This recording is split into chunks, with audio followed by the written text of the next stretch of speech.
Inspirasi Kepri.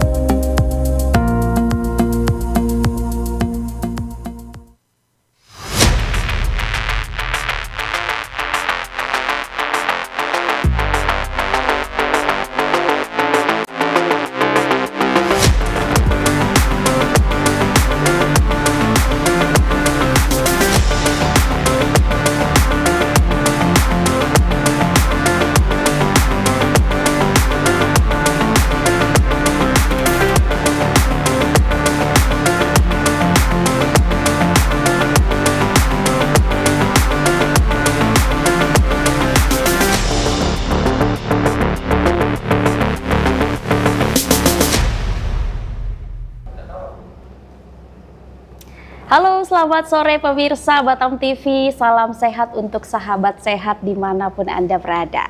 Salam jumpa kembali bersama saya Wasti Naitboho dalam Bincang Prima.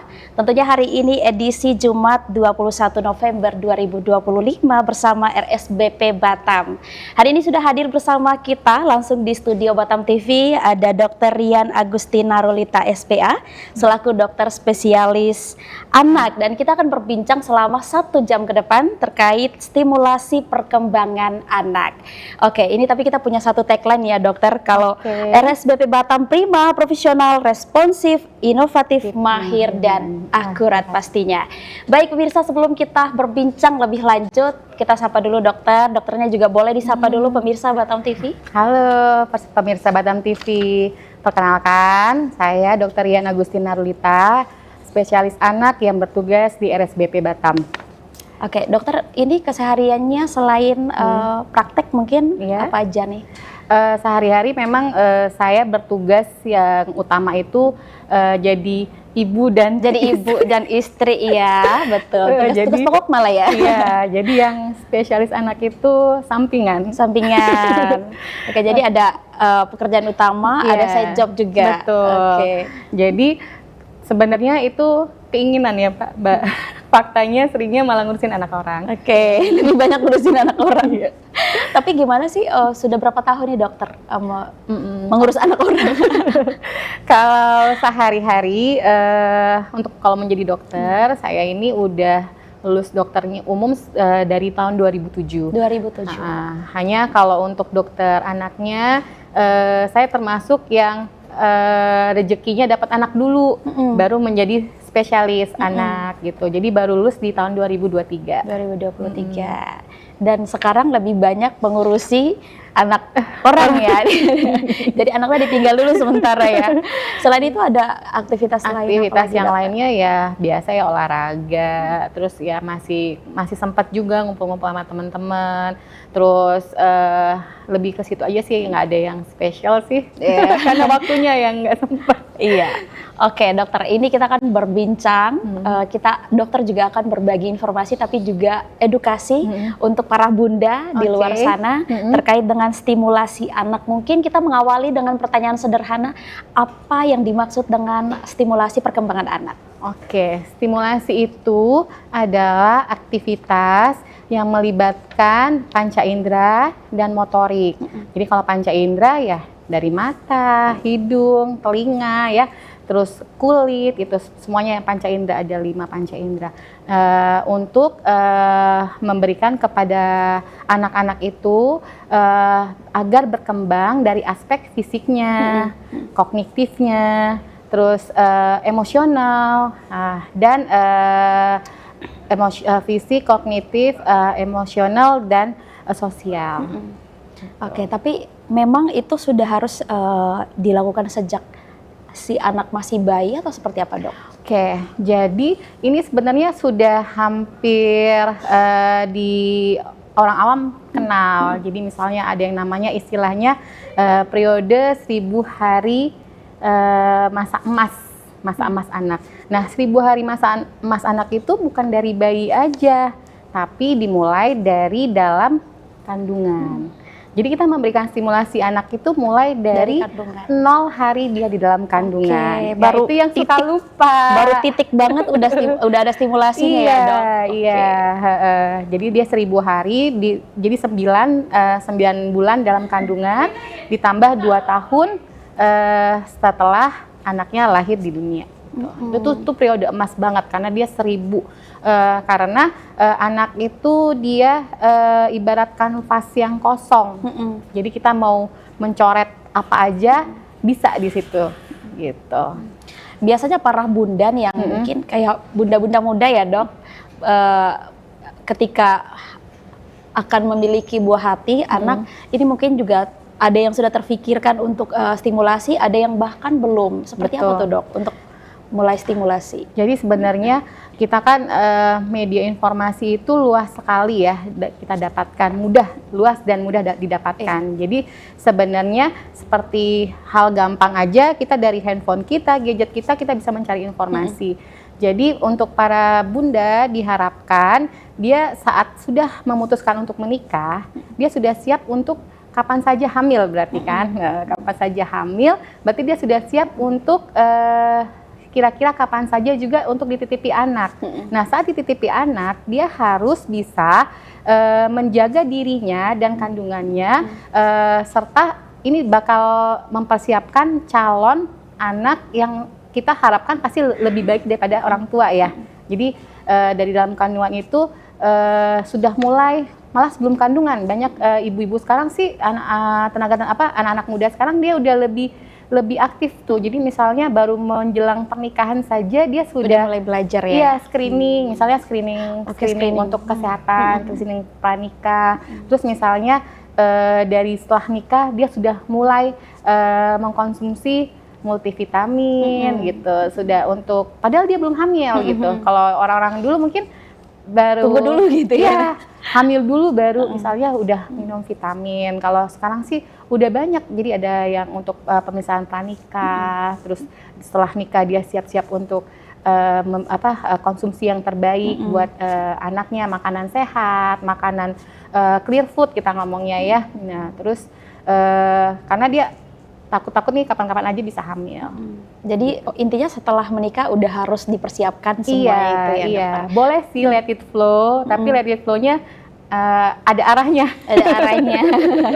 Jangan hanyut nanti.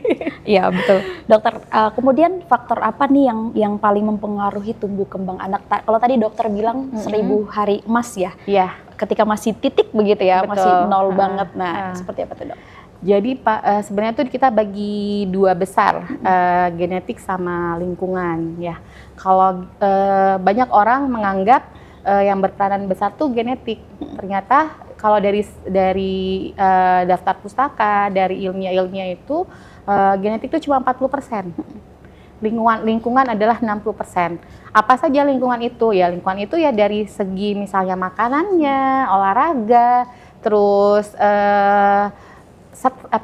lingkungan dia sehari-hari bersama orang tua yang jadi misalnya tidak dalam lingkungan yang stres, itu juga mempengaruhi. Jadi 60% adalah di lingkungan. Jadi makanan, olahraga, faktor-faktor pendukung yang di sekitar rumah, sekolah itu lebih besar mempengaruhi untuk tumbuh kembang anak. Kalau genetik cuma 40%. Lebih kecil begitu ya dok ya? Iya. Oke, baik. Nah untuk mempersiapkan itu kita sudah mulai dari usia. Ini kan kita berbicara tadi tentang faktor, artinya si anak udah lahir begitu ya dok? Iya. Dari usia berapa tuh kira-kira sudah harus? Kalau misalnya sudah lahir, tadi stimulasi di awal dari dalam kandungan, jadi kita udah bisa sensorik yang paling aktif duluan itu adalah pendengaran. Jadi dalam kandungan itu kita udah bisa dengarkan musik, dengarkan ayat Al-Quran gitu ya. Itu untuk stimulasi yang di dalam kandungan. Terus dia juga bayi itu merasakan emosionalnya ibu. Ya, jadi dia tahu apa yang ibu makan, apa yang ibu rasakan, bayi itu tahu. Itu juga merupakan stimulasi. Jadi jika ingin anaknya lahirnya juga happy, sehat, bahagia, terus dia berperilaku yang positif. Jadi dalam kandungan itu juga ibunya kalau bisa menjaga perilaku juga di situ. Karena bakalan ketahuan juga sama si anak itu ya? Iya. Terus anak itu mendengar. Terus kalau misalnya dari setelah lahir, ya kita memberikan stimulasi sesuai dengan usia anak gitu. Jadi kita nggak bisa kalau misalnya bayi baru lahir, kita udah suruh ngajak dia duduk apa gitu, berjalan ya nggak mungkin. Jadi kita stimulasinya sesuai tahap-tahap usia. Oke dok, nah terus gimana nih cara orang tua atau mungkin lebih ke ibu yang lebih dekat dengan si anak untuk mengetahui perkembangan si anak ketika masih di dalam rahim perut? Oke, kalau yang di dalam rahim mudah sih ya. Jadi utama itu memang dia ada namanya pemeriksaan rutin kehamilan. Itu nanti tugasnya ke teman saya yang dokter kandungan. Jadi memang sudah diwajibkan minimal, seingat saya itu 4 kali minimal kunjungan, 4 kali gitu. Yang harus minimal, lebih bagus lagi setiap bulan. Di situ kan nanti dokter kandungan akan melihat banyak perkembangan dan tumbuhnya bayi gitu. Misalnya kalau yang dilihat dari ukuran bayi, berat bayi gitu ya. Terus nanti anggota tubuh itu dari yang dokter kandungan nanti akan yang memeriksanya gitu. Terus kalau kita sih sebagai orang tua cuma bisa melihat, merasakan semakin hari misalnya di dalam perut itu sudah ada gerakan, yang awalnya tidak ada gerakan, terus sudah mulai ada gerakan-gerakan menendang gitu, kadang cebukan gitu, bisa dirasain sama ibunya. Nah di situ kan berarti sudah ada perkembangan. Dari janinnya. Itu bentuk perkembangan yang biasa dirasakan oleh sang ibu juga ya? Iya. Dokter. Oke, baik. Nah untuk grafik tumbuh kembang seperti KMS dan lainnya seperti apa nih di zaman sekarang, apakah masih relevan atau seperti apa dok? Kalau untuk jadi kita tuh pisahkan dulu tumbuh dan kembang. Ya, kalau tumbuh itu bertambahnya sel, bertambahnya berat badan, bertambahnya tinggi badan, itu secara kuantitatif untuk anak itu tumbuh. Sementara kalau kembang itu adalah bertambahnya kemampuan anak gitu, kepintarannya anak dari segi ya tadi yang bicara, motorik, sosial. Nah itu yang kembang. Jadi kalau kita gabung jadi tumbuh kembang, jadi itu harus selaras tuh nanti tumbuh dengan dia bertambahnya berat badan, usia diikuti dengan bertambah pintarnya juga. Nah itu. Terus apa nih yang kita bisa pakai untuk sebagai orang tua ya? Kalau untuk orang tua, kalau untuk tumbuh anak di bawah 5 tahun itu bisa pakai grafiknya WHO. Di buku-buku pink, kita ngomongnya buku pink ya. Jadi yang seperti ini nih namanya buku yang dari Kemenkes. Buku Kemenkes nih saya mau informasikan juga. Sebenarnya di buku Kemenkes ini kan sudah dapat gratis oleh semua bunda begitu ya. Iya, biasanya sih kalau yang ke rumah sakit pemerintah atau ke puskesmas ya. Ini bukunya dari Kemenkes, dia gratis, didapatkan dari mulai ibu hamil. Jadi nanti bersatu nih, maka di gambarnya ada ibu hamil dan anak. Ya. Jadi di buku ini sebenarnya orang Indonesia nih kebiasaan budaya membacanya Mbak Nona masih itu ya, masih kurang. Jadi biasanya nenteng-nenteng aja, ditenteng-tenteng ke praktek. Padahal tuh udah lahir anaknya. Anaknya udah lahir kan berarti ya udah 9 bulan ya sama ibunya ya. Bukunya masih licin. Seperti banget ya. Masih licin. Belum tersentuh. Iya, belum disentuh. Padahal di dalam buku ini dari ibu hamil pun sudah ada. Terus selanjutnya di fase anak itu sudah ada dari saat dia lahir pun sudah ada, dan persiapan untuk kelahiran pun juga ada. Persiapan untuk kelahiran sampai nanti anak sudah lahir. Iya, sudah ada di buku ini. Hanya orang Indonesia tuh literasi membacanya kurang ya. Terus jadi saya sih harapkan, kenapa saya bilang baca buku ini. Ini tuh jadi kayak informasi yang bermakna banget, yang membantu ibu-ibu, apalagi kalau ibu-ibu yang pertama kali hamil, ibu-ibu muda kan di Batam ini kan usianya produktif ya. Ibu-ibu usia produktif yang kadang mungkin orang tua mertuanya jauh.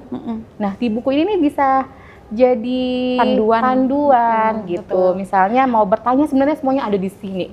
Mau bertanya sama dokter kandungan ada di sini, mau bertanya dokter anak di sini ada juga gitu. Jadi kalau jauh dari mertua, jauh dari ibu juga nggak masalah ya. Buku pink sudah menjawab semuanya begitu. Di dalam buku pink ini ada namanya grafik untuk tumbuh gitu ya.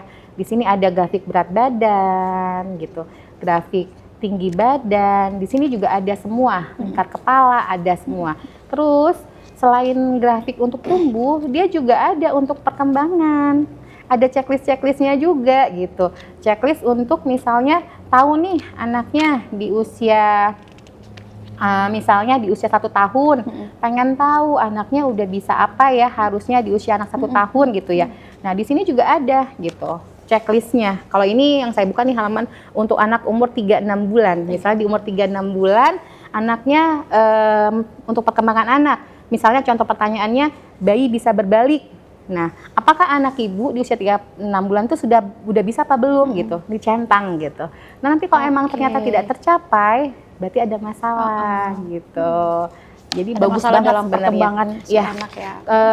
Di saya sudah berapa kali kebetulan dapat pasien yang dari luar negeri gitu. Dia punya paspor.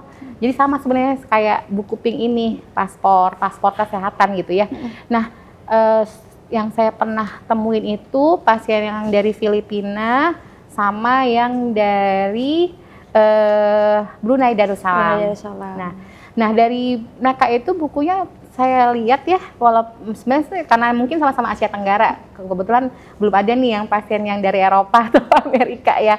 Nah, yang pasien-pasien yang sama Asia Tenggara itu ternyata kita lebih bagus buku-bukunya itu. Panduannya lebih jelas Iya, begitu. panduannya lebih jelas, untuk rekod-rekodnya, untuk mencatat pasien pun juga lebih enak, lebih bagus aja sih kalau saya bandingin gitu. Seperti itu Mbak Nona. Oke dok, nah tapi ini tadi dokter sudah sempat menjelaskan juga tanda-tanda perkembangan si anak yang ada di buku pink juga. Dokter bisa tanda-tanda lain untuk perkembangan anak ketika masih berada di rahim si ibu dan ketika keluar, keluar. Kalau yang untuk lihat tumbuh kembangnya, kalau yang tadi yang di dalam kandungan tadi sudah, yang misalnya dari dia mulai ada gerakan, menendang itu sudah ya. Terus kalau misalnya dari lahir, kalau misalnya minimal di usia 3 bulan, anak itu dia sudah bisa mulai tersenyum gitu, sudah mulai ada fokus matanya dengan jarak kurang lebih 30 cm gitu ya. Terus sudah mulai ada mengeluarkan suara, itu 3-6 bulan. 3-6 bulan sudah mulai mengeluarkan. Terus kalau misal ya itu yang sederhana untuk dari segi suara. Kalau untuk motoriknya dia udah bisa negakkan lehernya, itu yang untuk motoriknya. Terus kalau untuk anak 6 bulan dia udah bolak-balik. Jadi dari telantang telungkup telentang itu di usia 6 bulan. Dan kalau misalnya 9 bulan itu anak udah duduk dengan tegap gitu ya.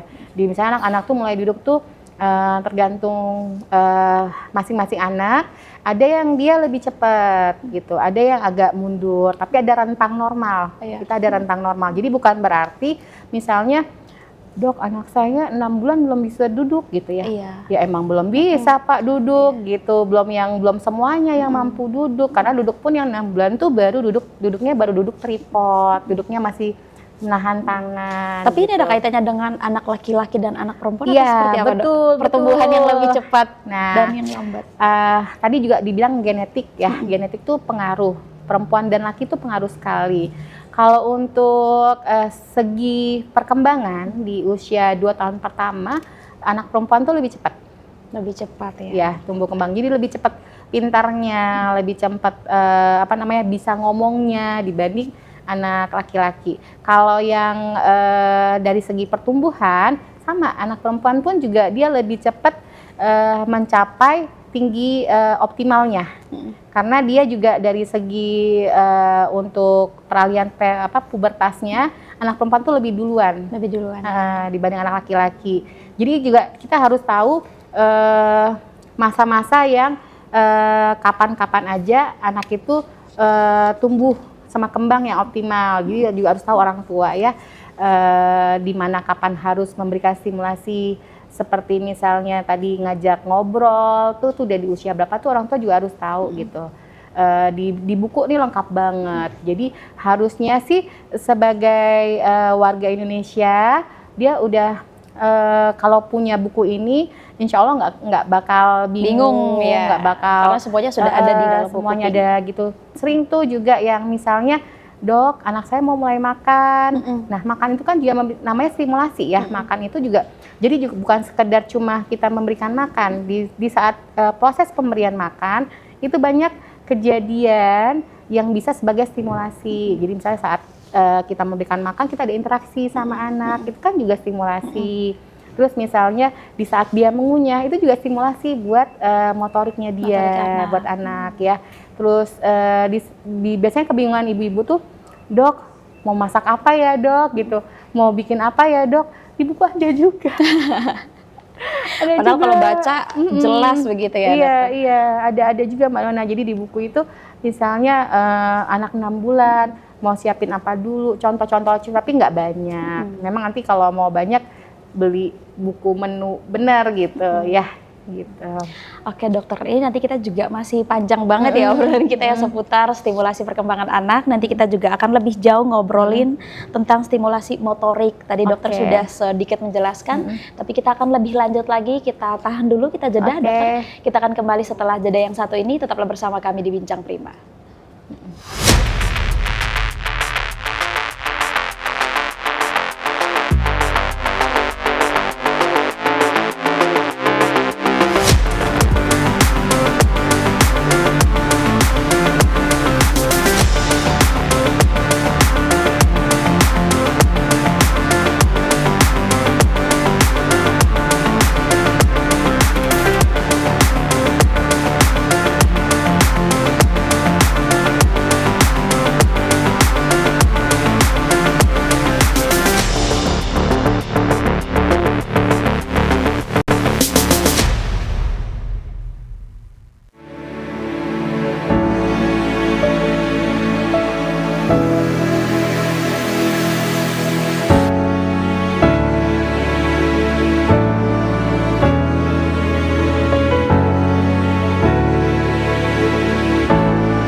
Ingin tahu lebih dalam tentang berbagai kasus kesehatan dari ahlinya? Dapatkan penjelasan langsung dari dokter dan tenaga medis profesional. Kupas tuntas seputar pencegahan penyakit, fakta dan mitos kesehatan, serta berbagi tips untuk menjalani gaya hidup sehat. Saksikan Bincang Prima bersama RSPP Batam setiap Jumat pukul 2 siang live di Batam TV.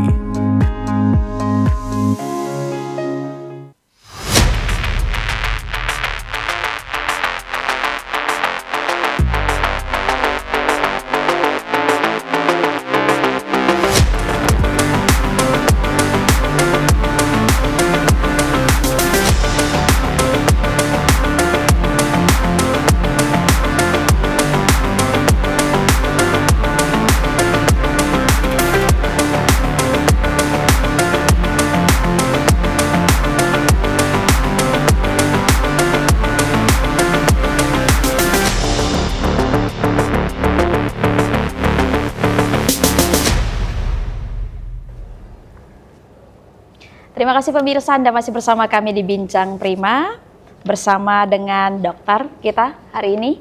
Kita akan melanjutkan pembahasan kita ya dokter ya, masih panjang terkait dengan stimulasi perkembangan anak.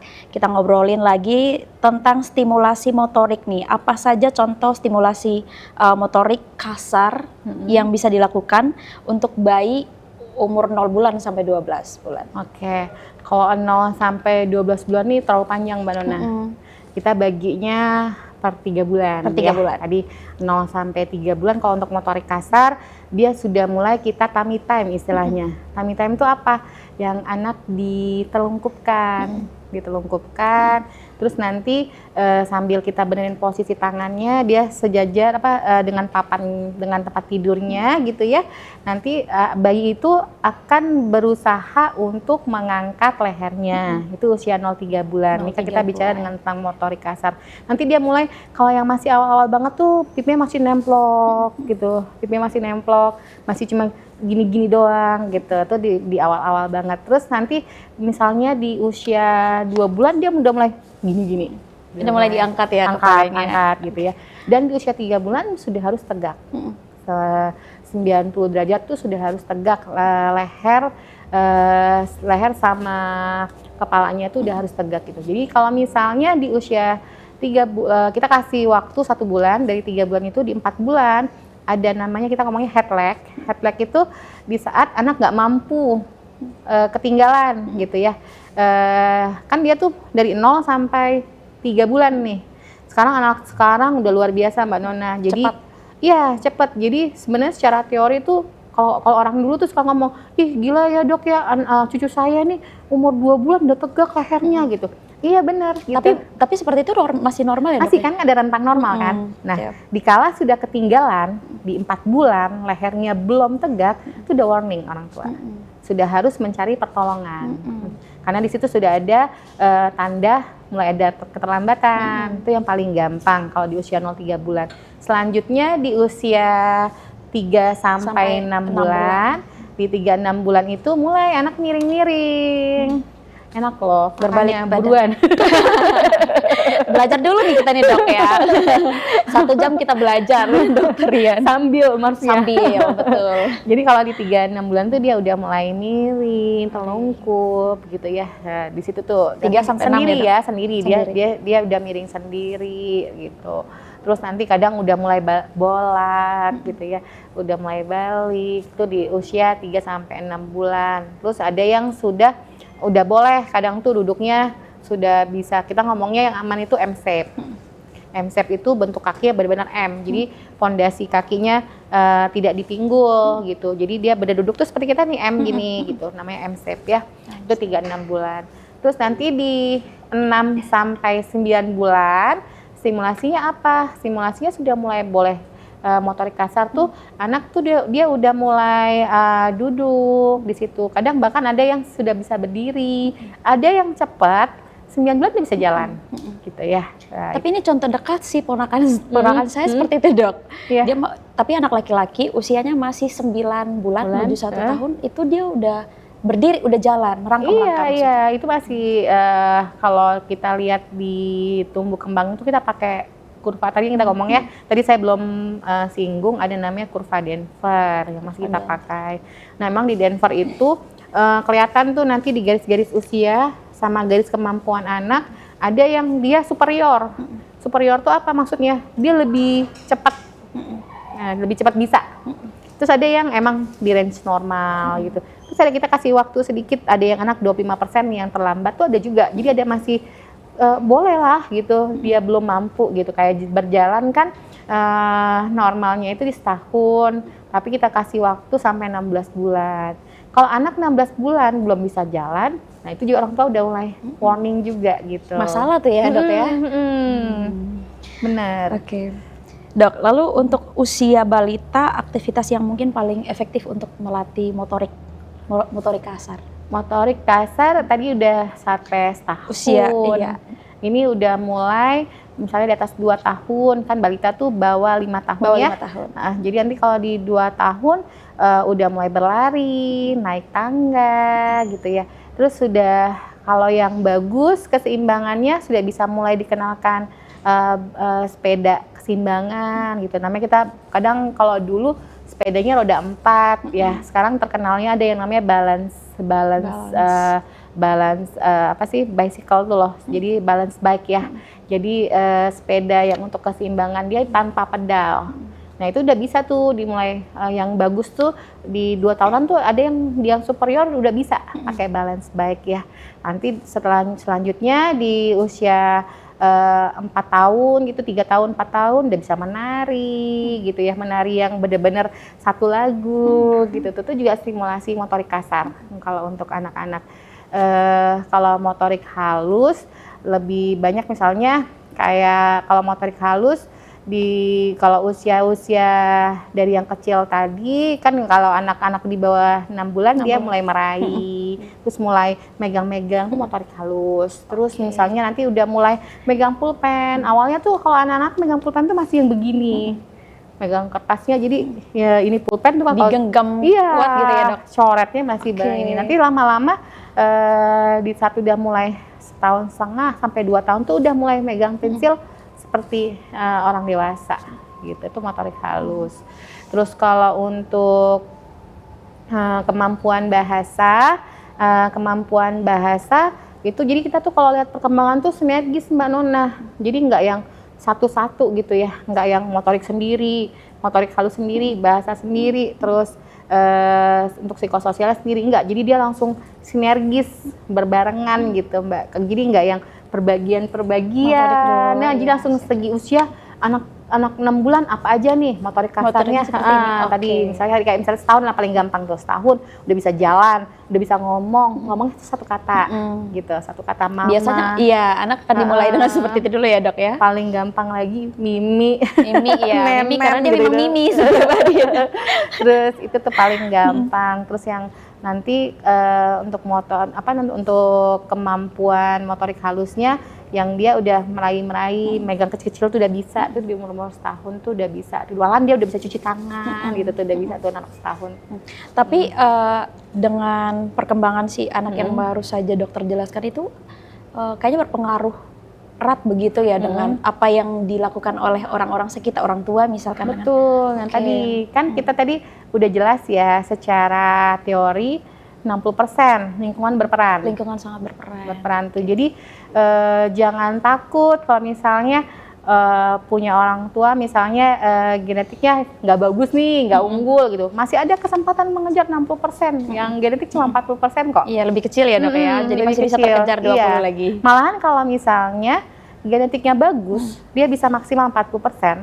Tapi 60% yang nggak bagus bisa jadi gagal juga.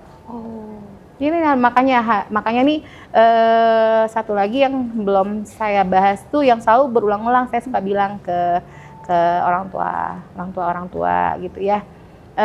Kita itu kalau pengen tumbuh kembang anak optimal, kita itu harus 3 bidang tuh harus dapat anak itu. Apa aja tuh? Asah, asi, asuh gitu. Misalnya nih asah nih terakhir. Di asuh tuh anaknya dikasih makanan yang terbaik, dikasih multivitamin. Nah, itu ya yang asuh gitu ya. Dikasih pakaian yang baik, dikasih tempat tinggal yang nyaman, itu yang diasuh. Nah, satu lagi di asi. Asi tuh dikasih sayang anaknya, disayang-sayang. Terus ya kita kasih tahu juga nggak semuanya harus dimanjain gitu ya. Mungkin ada yang no and don't itu juga harus tahu anak-anak. Terus yang terakhir yang suka dilupain orang tua sekarang adalah asah. Asah itu adalah stimulasi gitu.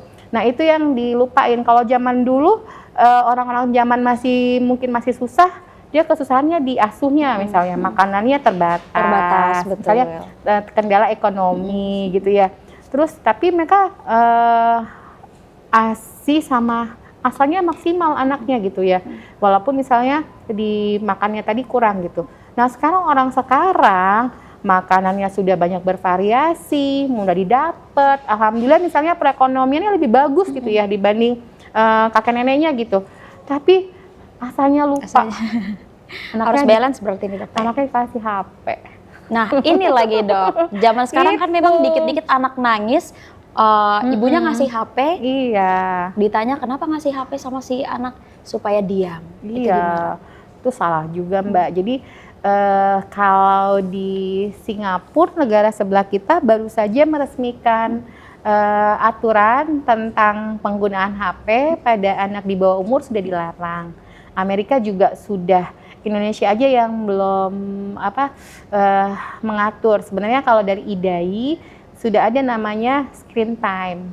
Screen time itu mengatur untuk penggunaan dari paparan dari gadget, dari gawai gitu. Sebenarnya dari ide itu sudah ngatur. Jadi kita suka diingat-ingatin terus nih bahwa anak 0 sampai 2 tahun itu tidak boleh sama sekali HP, TV, pokoknya gawai, apalah yang ada ya sekarang tuh, tab gitu ya. Tab itu 0 sampai 2 tahun tidak boleh. Kalau cuma sekedar untuk video call gitu ya, pengen telepon kakek neneknya, itu boleh. Di usia tersebut apa tuh yang akan lebih berpengaruh gitu dari si anak? Nah, nanti di situ yang akhirnya paling berpengaruh kemampuan untuk bahasa biasanya sama motorik. Dia kan anaknya lebih diem, nggak bergerak. Lebih berinteraksi dengan gadget begitu ya, Dok ya? Nah, itu yang kalau yang anak yang screen time di 0 sampai 2 tahun. Terus selanjutnya lagi 2 sampai 6 tahun cuma boleh 30 menit loh, Mbak. Sebentar ya, 30 menit itu. Sebentar banget. Itu anak 2 sampai 6 tahun tuh. Cuma boleh 30 menit. Itu pun dengan didampingi oleh orang tua. Karena apa? Nanti suka pemilihan yang nggak tepat, di situ peranan orang tua gitu. Terus di situ juga bisa peranan sebagai stimulasi sebenarnya. Jadi orang tua memilih tontonan yang baik, tontonan yang dapat sebagai stimulasi untuk anak. Itu yang di usia 2 sampai 6 tahun. Nah, selanjutnya baru di atas 6 tahun baru sampai kan anak itu menurut WHO sampai 18 tahun ya, Mbak. 18. Hanya kadang masih ada anak-anak yang dari 17 tahun tuh pasien saya kayak tadi tuh, "Dok, saya udah punya KTP loh," gitu. Jadi gimana, Dok? Kok masih berobatnya ke dokter anak? Dia bilang, nggak bisa, karena WHO memang ngatur di bawah 18 tahun tuh masih anak. Nah, jadi kalau yang di atas 6 tahun sampai di atasnya lagi, itu 2 jam sehari untuk penggunaan screen time atau gawai. Sebenarnya kalau waktu pas zaman COVID itu sudah digaung-gaungin bahwa sudah ada aturan jamnya dari dokter anak gitu ya, penggunaan maksimal jamnya. Tapi nah ini yang belum diterapin. Mungkin apakah belum nggak terdengar atau gimana, saya belum juga terjangkau mungkin, atau sudah terjangkau tetapi masih, atau sebenarnya tahu tapi lebih gampang ngasih handphone. Iya, kayaknya zaman sekarang seperti itu, Dok. Lebih baik tidak mendengar kebisingan anak, ya kita memberikan gadget daripada bising, emosi begitu ya mungkin, dokter ya. Padahal ya, anak menangis kalau pas bayi itu ya, anak menangis itu tanda kehidupan, tanda anak itu dia mau berinteraksi sama kita, hanya dia belum mampu nih ngomong gitu, dia belum bisa ngomong gitu. Sebenarnya tuh dengan menangis tuh dia berkomunikasi sama bapak sama ibunya, tapi kadang dianggap aduh anaknya rewel.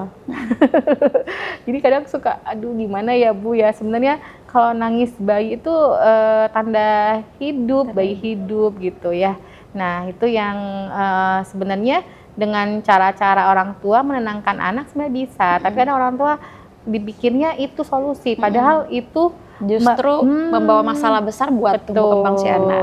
Betul, itu malah yang tumbuh kembang anak yang akan banyak bermasalah tuh asal muasalnya sekarang tuh dari gadget gitu, yang hanya orang tua yang saya herannya lagi tuh ya kebanyakan apakah ibu-ibu ini yang terlalu sibuk gitu ya sama pekerjaan rumah gitu ya, terus tapi dia harus ngasuh anaknya gitu. Nah itu dia malah kasih gadget gitu, tapi saya nggak mau menyinggung ekonomi ya sebenarnya. Saya lihat kesini-sininya tuh yang ekonominya mapan malah lebih sadar gitu, tahu dia bahwa gadget nggak boleh gitu. Justru yang ekonominya lemah dia malah ngasih handphone sebagai solusi supaya anak diam. Sama juga kayak ASI juga. ASI itu yang kesini-sininya tuh yang orang yang berpengetahuannya lebih tinggi, lebih mampu gitu, maka udah sadar ASI itu lebih baik gitu. Nah tapi di daerah gitu ya malah berlomba-lomba beli susu gitu. Saya juga heran nih kenapa ya gitu ya. Kemarin kan kami juga dari RSBP ada acara baksos tuh di Pulau Rempang ya. Ada beberapa pasien gitu yang saya salut tuh, anak-anak yang di sana itu mereka dari segi psikososialnya keren gitu, untuk nggak takut sama orang gitu ya. Berani gitu Berani ya. Nggak kayak mungkin yang anak-anak yang di Batam gitu ya, mungkin yang sekarang udah jarang main keluar gitu ya. Kalau mereka mungkin masih main keluar, jadi mereka nggak takut tuh sama orang-orang asing gitu. Terus saya yang masih netek tuh rata-rata pada support semua. Terus saya sedih juga gitu sebagai dokter anak, karena memang paling pemberian ASI pun dalam saat pemberian ASI pun itu kita banyak memberikan stimulasi. Tumbuh dan kembangnya banyak banget dalam proses pemberian ASI aja tuh banyak gitu. Tuh kadang kalau mau dibagi-bagi segmen tumbuh kembang tuh kayaknya banyak ya Mbak ya. Banyak banget nih. luas. Ini Kadang, banyak yang kekat nih. Iya, jadi kalau beberapa kali juga kayak diundang ke acara-acara tempat-tempat tuh, jadi benar-benar tuh yang misalnya bahas tentang bahasa gadget, terus nanti bahas yang motorik kasarnya. Memang baru nanti yang apalagi misalnya untuk pemilihan belajar tuh, jadi masih banyak dibagi segmen-segmen lagi gitu. Hanya sih saya sih pengen kepada orang tua di sini, pada pemirsa Batam TV gitu ya, sama juga keluarga SBP gitu. Saya tuh termasuk pro ASI banget. Pro ASI. Jadi kalau orang-orang terdekat saya tuh udah hafal. Aduh, kalau udah ketemu Rian nih sama temen-temen ya, yang kalau misalnya habis melahirkan ditanya dulu, netek enggak? ASI enggak? Kena interogasi ya Dok? Iya, hanya kesini-sininya sambil banyak ikut pelatihan gitu. Kadang ada beberapa kondisi emang kita nggak bisa paksain sih. Jadi di situ ada toleransi juga gitu. Hanya selagi kalau bisa mampu dan bisa, kenapa enggak? Iya kan? Kita kan tadi pengennya ngasih anak yang baik, paling bagus gitu kan. Nah, ASI itu udah yang paling bagus gitu. Tapi ASI itu diberikan dari usia 0 hari. 0 sampai 6 bulan ASI. Normal 6 bulan ya. Jadi ASI eksklusif itu 0 sampai 6 bulan. Saya catat nih Dok. Edukasi itu. 0 sampai 6 bulan tuh pemberian ASI eksklusif. Terus selanjutnya 6 bulan sampai 2 tahun itu tetap pemberian ASI, tapi ditambah dengan makanan pendamping ASI gitu. Oke, makin kesini makin seru ya dokter. Seperti kata dokter, kayaknya panjang 1 jam nggak cukup buat kita obrolin soal stimulasi perkembangan anak. Kita akan kembali setelah yang satu ini, tetaplah bersama kami di Bincang Prima.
lebih dalam tentang berbagai kasus kesehatan dari ahlinya. Dapatkan penjelasan langsung dari dokter dan tenaga medis profesional. Kupas tuntas seputar pencegahan penyakit, fakta, dan mitos kesehatan, serta berbagi tips untuk menjalani gaya hidup sehat. Saksikan Bincang Prima bersama RSBP Batam setiap Jumat pukul 2 siang live di Batam TV.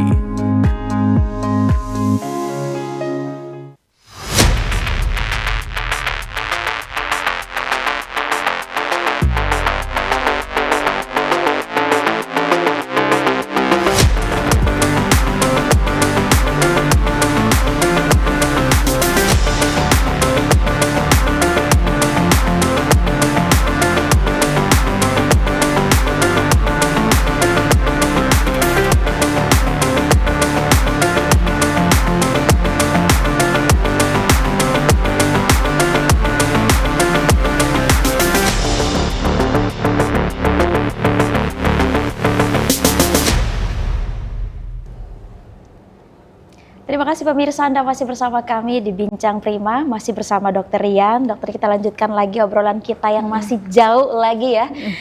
Ini sudah ada beberapa pertanyaan dari Bunda melalui media sosial yang nanti akan kita tanyakan juga langsung dijawab oleh dokter.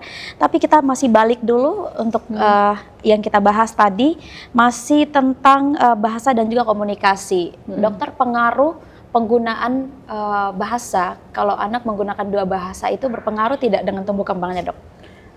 Oke, sebenarnya tadi saya juga bilang anak itu kan kanvas kosong gitu ya. Jadi sebenarnya pada usia yang emas itu anak itu tidak akan ada kesulitan untuk menggunakan dua bahasa. Dia boleh sebenarnya, hanya di saat orang tua sudah mau sepakat menggunakan dua bahasa, itu orang tua harus menentukan dulu mana bahasa utamanya, gitu. Terus yang kedua, dia tidak boleh mencampur. Kadang orang tua nih dia udah mau sepakat, misalnya pakai dua bahasa Indonesia dengan bahasa Inggris. Kadang nanti dia mau dicampur, di mix. Iya, nanti ada misalnya, ya terima kasih, oke, thank you, mama mau pergi gitu. Jadi itu dia mix. Nah, di situ ya nggak boleh sebenarnya gitu ya. Tapi kalau misalnya mau dua bahasa boleh banget, dan anak itu mampu dia karena masih kosong kan, otaknya diisi dengan sepenuh itu ya. Dan dia ya, bisa menyerap luar biasa gitu. Jadi kesempatan banget kalau yang mau menggunakan dua bahasa. Terus yang selanjutnya dia harus tentukan dulu bahasa utama. Bahasa utama. Nah, itu yang kadang suka lupa. Bahasa utamanya yang mana? Nah, jadi ya bahasa utama, tidak mencampur dua bahasa gitu ya. Terus lagi setelah menggunakan bahasa utama, utamakan adalah bahasa yang sering digunakan sehari-hari. Jangan yang bahasa utama justru yang jarang digunakan gitu. Itu juga akan nanti anak kesulitan untuk bisa dua bahasa. Kalau saya sih support aja pada mama-mama yang pengen menggunakan dua bahasa. Nah, kendalanya dia pengen dua bahasa, tapi ternyata pakai pengasuh. Oh iya. Itu yang akhirnya anaknya jadi bingung gitu. Misalnya, atau misalnya pengasuhnya canggih, bisa mendukung program orang tua tuh lebih baik lagi gitu. Jadi nggak sebenarnya sih cuma mitos dibilang bikin anak speech delay. Sebenarnya kalau yang dibilang speech delay gara-gara dua bahasa, ya itu tadi anaknya bingung mana yang bahasa utama, terus orang tuanya campur-campur gitu. Terus atau misalnya nanti pengasuhnya pakai bahasa yang lain lagi, itu yang jadi nanti yang bikin jadi speech delay. Jadi anak susah mau bicaranya gitu. Karena dia bingung juga ya, ada dua bahasa nih yang jadi bahasa sehari-hari. Oke, dokter, tadi dokter sudah menjelaskan pengaruhnya gadget ya. Ini juga ketika anak tantrum, orang tua lebih memilih untuk ngasih gadget. Gimana nih caranya untuk mengatasi anak-anak yang tantrum supaya tanpa harus diberi gadget tapi anaknya diem? Nah, sebenarnya kalau jadi nih tantrumnya mana dulu nih? Tantrum karena tidak dikasih HP atau memang dia sebenarnya lagi tantrum aja gitu. Ini jadi kita ada dua kondisi. Kondisi yang pertama misalnya anak yang benar-benar tidak terbiasa menggunakan gadget tapi dia lagi tantrum. Ya kita kalau anak-anak yang seperti itu ya kita tanya masalahnya apa. Nanti kalau misalnya ada satu fase pun kita kadang biarkan, karena dia untuk menyalurkan emosinya dia gitu. Kadang kita di atas 2 tahun kan anak-anak sudah bisa kasih tahu. Nah itu nanti ada masanya dia akan mengerti gitu. Nah yang susah adalah jika anak yang sudah terbiasa pakai gadget, kita nggak kasih gadget gitu. Nah kita nggak kasih gadget, disitulah tantrumnya. Sebenarnya solusinya sebenarnya bukan gadget lagi, tapi karena orang tua sudah membiasakan gadget, jadi itulah jadi solusinya. Nah, disitulah nanti mulai ada gangguan, misalnya anaknya jadi speech delay, nggak mau sosial, terus jadi obesitas.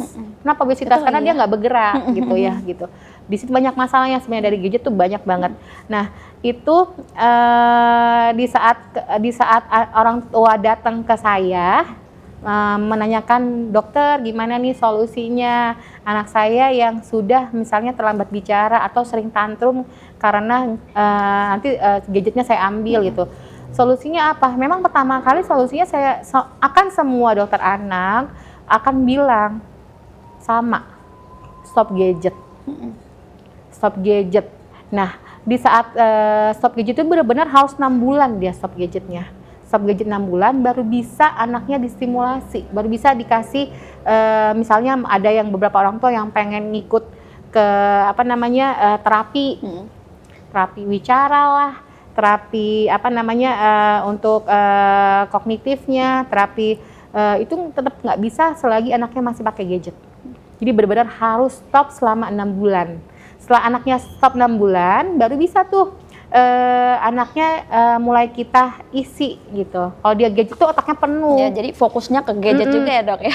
Iya gitu. Jadi kalau misalnya masih gadget, mamanya pergi ke sana kemari mau terapi, biasanya hasilnya nggak maksimal. Tetap harus stop dulu gitu. Nah makanya saya suka bilang, mama kalau saat anaknya mau di stop nih gadgetnya, nanti ini ada fase anak tantrum. Saya udah kasih tahu nih ke orang tua. Akan ada fase tantrum mah biasanya mah. Sekarang tinggal siapa yang kalah nih mah, mama atau anaknya yang kalah. Siapa yang kalah dan siapa yang ngalah gitu ya dokter. Dan itu mama, di situ peranan mama yang sebagai orang tua harus mengatur. Harus agak tega dikit gitu ya. Jadi situ nanti kalah-kalahan nih mah. Kalau mamanya yang kalah, baliknya ke gadget lagi. Nggak maju-maju. Balik lagi jadi kan nggak tuntas nih jadi masalahnya. Jadi saya suka bilang gitu. Nah kalau mama bisa ngelewatinnya, stop gadget benar-benar, anaknya nanti sudah mulai terbiasa, nanti anak tuh akan mulai mengalihkan perhatiannya. Dia akan mulai membaca situasi lingkungan yang di rumah gitu. Misalnya yang awalnya dia punya mainan gitu ya di ruangan bermain. Yang awalnya waktu pas zaman gadget itu dia nggak pernah ditengok dia gitu ya. Nah setelah stop gadget dia mulai mencari mainan gitu. Dia nyari pengganti si gadget dengan sendirinya ya dok? Nanti apa misalnya mulai tuh apalah gangguin mamanya yang misalnya lagi masak atau apa. Kan kita bisa tuh melibatkan anak di pekerjaan rumah tangga juga bisa gitu untuk yang dalam kondisi lingkungannya yang aman. Gitu. Oke, terjawab sudah ya untuk bunda-bunda yang sering menghadapi anak tantrum. Oke dokter, kita ke nutrisi lagi nih. Kalau tadi udah banyak yang kita bahas, kita ke nutrisi. Kita awali dengan satu pertanyaan barusan tadi dari bunda-bunda ya yang menyaksikan dari layar kaca. Trik untuk gimana caranya supaya si anak mau makan sayur. Ini sering banget terjadi. Ponakan saya juga nggak mau nyentuh sayur dok. Gimana tuh dok? Sayur itu sebenarnya jangan dianggap suatu makanan yang spesial sebenarnya. Harusnya kita anggap aja seperti makanan-makanan yang lainnya yang wajib dimakan gitu ya. Untuk pengaturan menu yang terbaru, kalau sekarang kan udah langsung pengaturan menunya itu langsung ada nasi, lauk pauk dan sayur mayur yang dicampur. Waktu pas 6 bulan belajar makan itu dicampur jadi satu, di blender dan disaring gitu. Nah jadi di situ kita nggak akan ada, anak-anak kan di situ mengenal rasa di situ. Nah sebenarnya kan di saat dia mengenal rasa yang pertama kali kan rasanya udah bercampur. Makanya jadi kita sebenarnya jangan melakukan perlakuan khusus, ini sayur terpisah gitu, enggak. Makanya pengenalan dari awal pun sudah langsung mix seluruh makanan itu maksudnya biar anak lebih menerima gitu ya. Nah kalau yang dulu-dulu bisa kenal yang zaman dulu namanya pura-pura ya zaman dulu, tapi udah ditinggalin. Kalau dulu-dulu tuh triknya yang zaman masih pura-pura kenalin sayur dulu baru buah, karena buah itu sifatnya manis. Jadi di saat dia udah kenal buah, takutnya dia tidak mau kenal sayur. Itu juga merupakan trik gitu. Misalnya kalau misalnya kita mau snack gitu ya, snack di saat anak sudah ada snack di 6 bulan itu, kita bisa snack-snacknya jangan pilih-pilih yang rasanya yang tajam atau yang manis-manis dulu gitu. Kita lebih milih misalnya kayak labu kuning, kan masih tergolong jenis sayuran ya. Terus misalnya lebih milih kacang hijau yang di blender gitu. Jadi di situ merupakan trik juga. Jadi anak lebih lidahnya lebih mengadaptasi rasa-rasa dari sayur mayur gitu. Itu salah satu trik. Oke, sudah terjawab ya pemirsa ya. Oke, dokter, kita satu lagi sebelum kita akan ke segmen terakhir nanti. Seberapa besar sih peran nutrisi terhadap perkembangan si anak? Oke, nutrisi tadi kayak makanan. Jadi nutrisi itu peranannya penting karena letaknya di posisi di lingkungan yang tadi, yang 60% gitu ya. Jadi nutrisi itu akan ada makro dan mikronutrien. Dan untuk anak-anak diusahakan didapat makro dan mikronutriennya. Nah, yang sering masih orang tua yang sudah paham apa yang mau dikejar makronya, yaitu tadi ada yang karbohidrat, protein, lemak gitu ya. Terus serat. Nah, itu makro. Nah, mikronutriennya itu apa? Multivitamin, mineral. Nah, itu jadi penting sekali dia untuk pertumbuhan otak gitu. Otak biar anaknya bisa mendapat kalau misalnya kita makanannya udah bagus, terus makronutriennya udah dapet, jadi kan untuk dia kembangnya lebih mudah. Karena tumbuhnya bagus gitu. Karena kalau anak yang kurang gizi, otomatis kan Pertumbuhannya lambat juga begitu. Kembangnya akan berpengaruh, akan terganggu gitu. Jadi kalau misalnya pertumbuhan bagus, maksimal, otomatis kita harapkan juga kembangnya maksimal. Gitu Mbak Nona. Oke ya, baik. Dokter, ini masih ada lagi pertanyaan dari para bunda ya dokter.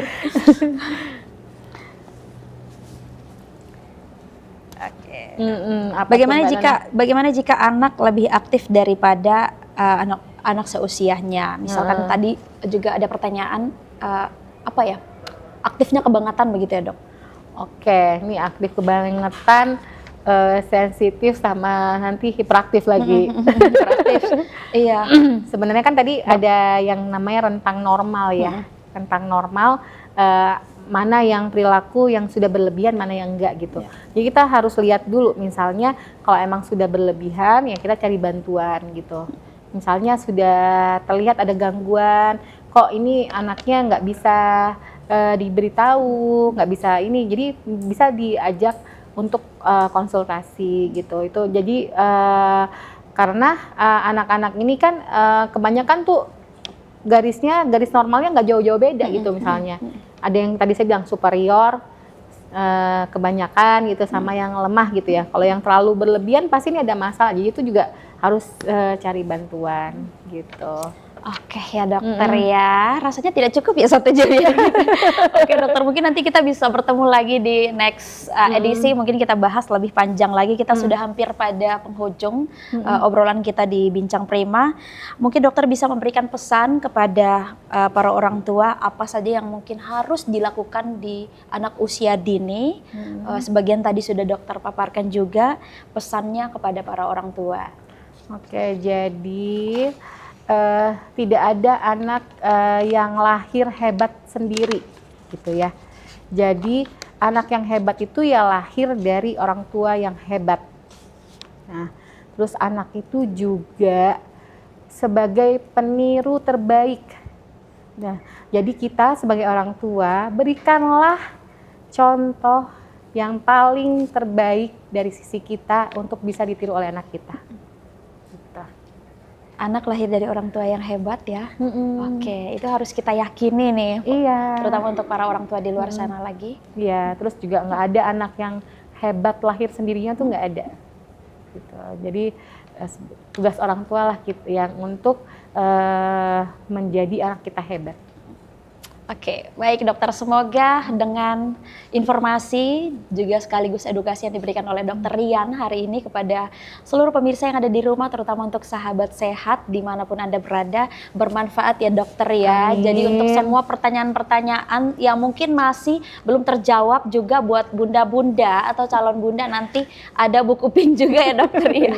Tadi dokter juga sudah menjelaskan, semoga semua yang dipertanyakan bisa terjawab juga secara garis besar dan hampir semua pertanyaan umum yang sering dipertanyakan sudah terjawab oleh dokter di edisi kali ini. Dokter, terima kasih banyak dokter untuk informasi dan edukasinya bagi kita semua, terutama untuk sahabat sehat di luar sana. Terima kasih sudah menyaksikan Bincang Prima bersama dengan Dokter Rian pada sore hari ini. Sampai jumpa di edisi berikutnya. Assalamualaikum warahmatullahi wabarakatuh. Selamat sore. Tempat sehat bermula, ASBB Batam melayani sepenuh jiwa. Dari pagi hingga malam, siap sedia tanpa lelah, melayani dengan tulus demi senyum bahagia. ASBB Batam, prima di setiap langkah, profesional dan responsif, inovasi nyata, mahir dan akurat, solusi untuk semua bersama RSPP Batam. Sehat jadi cita dengan teknologi, layanan terdepan. Kami hadir cepat, sahabat kesehatan, tak sekadar merawat. Kami ingin lebih, memberi arti di setiap detik hidup ini. Dari hati kami melayani, semangat takkan pernah mati. Bersama kita melangkah pasti menuju Batam yang sehat dan mandiri. Batam TV, inspirasi Kepri.